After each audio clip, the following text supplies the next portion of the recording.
In this video, we're going to go over the proper way to install a new expansion tank. These thermal expansion tanks can be found on boilers and hot water heaters. The first sign that your expansion tank is no longer working is when you see the relief valve leaking like this. Here we have the relief valve and you can see how it's leaking, and it will constantly leak, meaning that the expansion tank is no longer working and allowing the water to expand. And again, one of the things that you will see is you'll see that the floor next to the water heater or the boiler is actually wet and that the relief valve just constantly leaks. So the first thing we're actually going to do before we replace the tank is make sure that we have low pressure on the system. Here you can see I have 20 psi, and in order to safely remove the expansion tank, I need to relieve some pressure on the system. And the first thing I'm going to do here with my boiler is turn off the feeder valve and the return valve. So I'm going to isolate it. Once it's isolated, I'm going to go ahead and use the relief valve itself in order to remove or purge that water that's still in the system now that it's isolated. You can see here's the relief valve, and I'm basically just going to open up that relief valve and watch my pressure and make sure that it goes from 20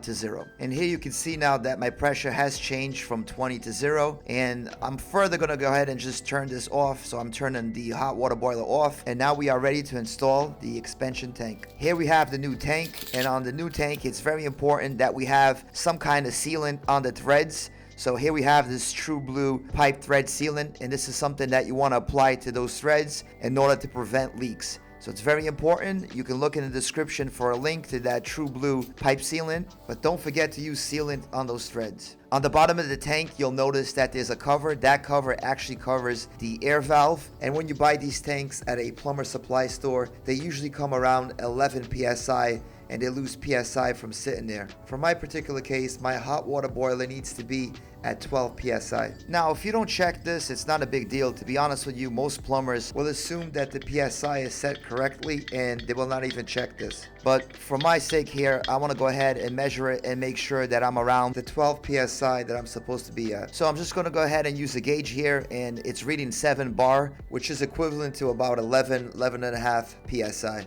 And basically what I'm going to do to fill it is just like you're filling a tire. I'm going to go ahead and use the air pump to fill that tank until I reach 12 psi. Again, not a big deal if you don't do it. Most plumbers don't do it, but I just want to make sure that everything is as it should be. It's proper and is efficient for my system. Once this is done, we're going to go ahead and remove the old tank. To do this, we're just going to go ahead and unscrew the old tank, and you might want to hit it up with a little bit of WD-40 just to loosen it up a little bit. And you can see I'm just using a wrench to remove this tank. Now, pay very close attention here, because when you have a new tank, there is no water and the tank is very light. This tank, on the other hand, is very heavy, and I don't do this all the time, and you really do forget how heavy this tank is because there is a lot of gallons of water in this tank, and it's not going to be as light as the new tank. So you really need somebody to help you.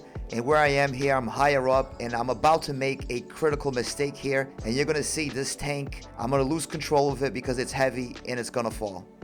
So don't let that happen to you, because that's very dangerous. I could have hurt myself or hurt somebody else. So make sure you anticipate that the tank is heavy and you might need somebody to help you. As I mentioned earlier, you want to make sure you have some kind of pipe thread on there, and I'm applying the pipe thread sealant on the threads of the expansion tank, and I believe that this is a lot better than using the thread tape that you usually would use for this. To me, this goes on a lot easier and you don't have to guess which way to put the tape. The next thing to do is to install the new tank, and I'm just going to go ahead and clean those threads there, and we're going to install it basically the same way that we removed the old one. And it's going to be a lot easier now because this tank is a lot lighter than the old tank. So remember what I said, take caution when you remove the old tank. And you can see as I screw in the new tank that the pipe sealing will compress, and that's going to ensure that we have no leaks. When you screw in the new tank, you can do it by hand. You just want to make sure you don't over tighten it and break anything. I will now open the supply valve, and you can hear the water rushing into the tank.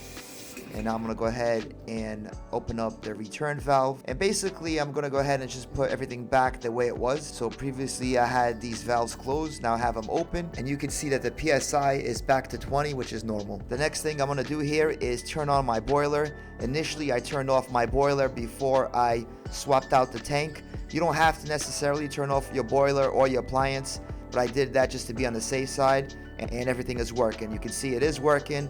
The PSI is back to 20. we have the new tank and it's not leaking. One cool tip I want to leave you with: the cover for the air valve on the tank itself, don't remove that and throw it away, because once it changes color, it indicates to you that you need to swap out that tank, and you don't have to wait for your pressure valve to leak everywhere. I hope this video has been informative. If it has, leave a comment, put a like, and subscribe for more videos.